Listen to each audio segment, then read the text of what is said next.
Welcome to episode 205 of the Prosperity Practice, the podcast that has you living your most abundant and prosperous life. My name is Danielle Amos, and I am your host. Today, I want to talk about environments and why it's so important to be in an environment that is conducive to your unfoldment, to you becoming better and better and better. So the purpose of a goal or the purpose of your desires is growth. And there are some environments that do not help you grow. And then there's environments that are so rich in nutrients, meaning like the people around you, rich in examples, rich in energy, that are very conducive to growth and the natural unfoldment of your best, highest timeline, your highest self. So, what comes to mind instantly is thinking about a seed in a garden. So, I love the garden analogy when we think about our own goals and our what we're planting in our own subconscious mind. Often my mentor, Bob Proctor, would hold an acorn up in a in-person event that we were at. And he would say, "What is this?" And some people would say an acorn, and others would say an oak tree. Others would say a seed. And he said, "Okay, so yes, right now it's an acorn. What will it become?" And of course, people would say an oak tree. And he'd say, "Well, no, that's wrong. It has the potential to become an oak tree. It will never become a carrot. We can all agree on that because the seed itself has been programmed with a pattern plan, which is to become its fullest potential, which would be the oak tree, right? It has not been programmed to become a carrot or a cucumber or a fir tree. So this is like us,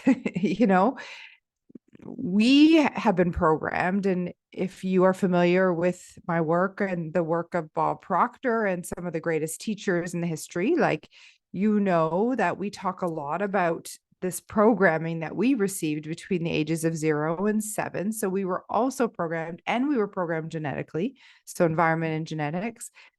And until and unless that program is changed, we'll grow up to represent that program we were given as a child. Now, what's the difference between us and the acorn is that we do have the ability to change the program. The acorn does not. It must become an oak tree or not. Like it has no ability to change the programming. And so what determines whether or not that acorn will grow into an oak tree or nothing is its environment. So if the acorn is the seed is just left on a shelf, it has no chance of becoming an oak tree. It's not in the environment conducive to its unfolding. It must be planted in the ground and then watered and fertilized and given attention, right? And in the ground in a certain location on earth, because if it was planted in very, very north, like let's say Nunavut, where it's very cold and there's not a lot of daylight and sun or even moisture, then of course it also won't grow. So it's not only like the ground it's planted in, it's how it's nurtured along the way. So think about this for yourself. So now you've got a goal, and there's there's essentially two, like, if we will, two gardens here, because we've got you as an individual in your environment. Then you have a goal that's planted in your subconscious mind that also it has a similar garden analogy, meaning like the environment in which you as a human put yourself in, because now as an adult you have choice, and once you become aware of your paradigm, it's your responsibility to change it. So you have choice as to what environments you put yourself. Who are you surrounding yourself with? Are you surrounding yourself with others that are like you, therefore like your paradigm, therefore you're in an environment that will continue to nurture the same results that you're currently getting? Or are you the smartest person in the room, which is also feeding that paradigm or that programming, and you'll continue to get the same results? Or have you found an environment or room or group of people, the Success Society, for example, where you aren't the most successful in the room?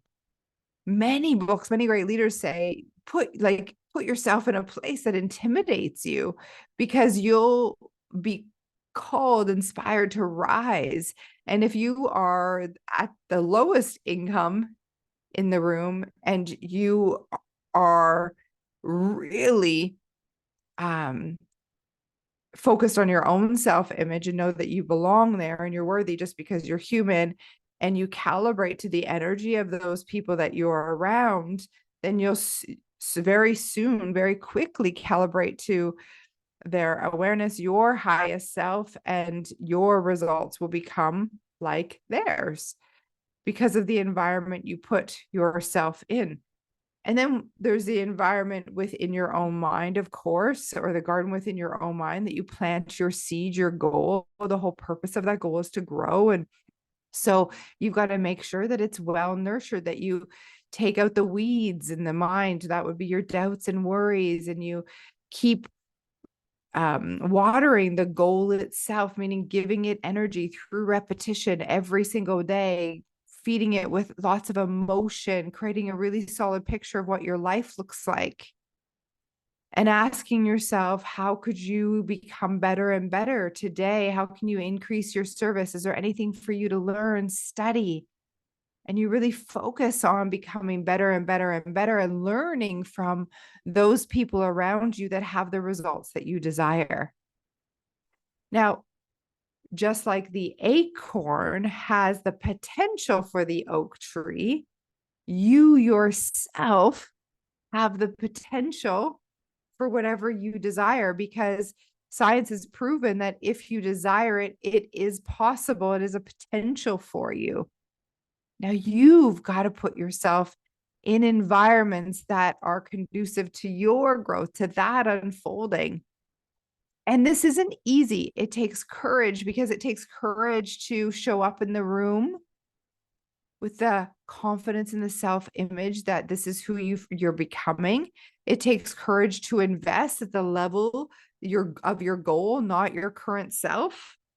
And all of these things are necessary in order for you to reach this goal.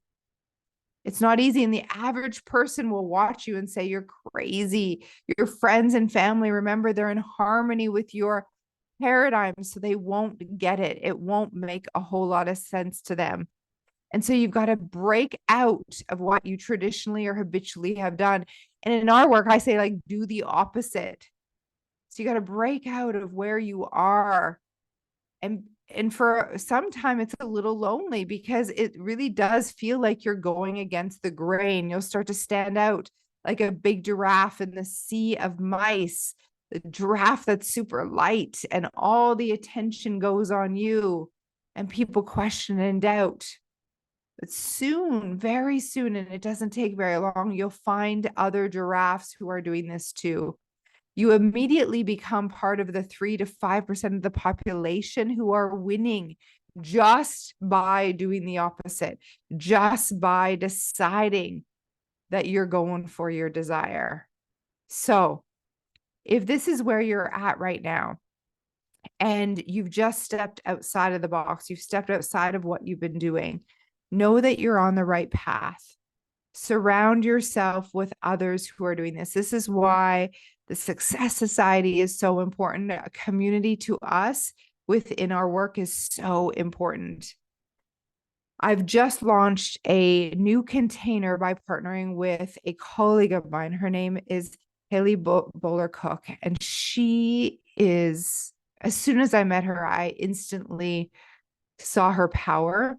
And when her and I come together, there's this magic of our understandings are very similar but different. And her and I just, through our conversations, light each other up and have light bulb moments for ourselves. And so we wanted to invite you to join us in Encoded Conversations. It's a monthly conversation.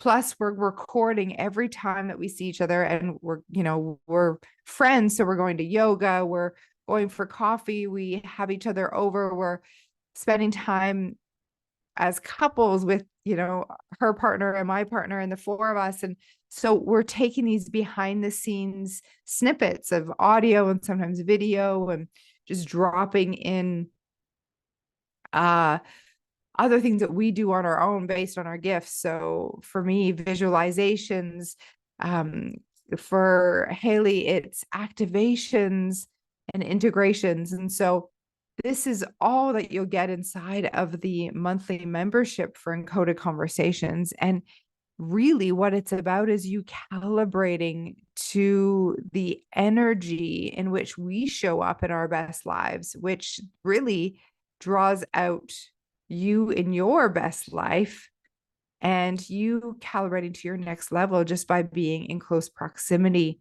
and listening in and becoming part of the conversations that we're also having. So I invite you to check out our communities and the different offers that we have, and put yourself in an environment that stretches you, that makes you uncomfortable, that you're not sure if you quote unquote like fit in. You do fit in if you desire it. And it will feel like you're an imposter, perhaps the imposter syndrome. We'll talk all about that and why, and it won't take long until you're leading within the container. I promise you, that's how it works. So if this resonates, I'd love for you to click on the link, check out Encoded Conversations, have a call with your success ambassador, find out more about the Success Society. We've got 6 and 12-month options for you. This is your year. It's time to rise. We'll see you inside the community. Expect abundance.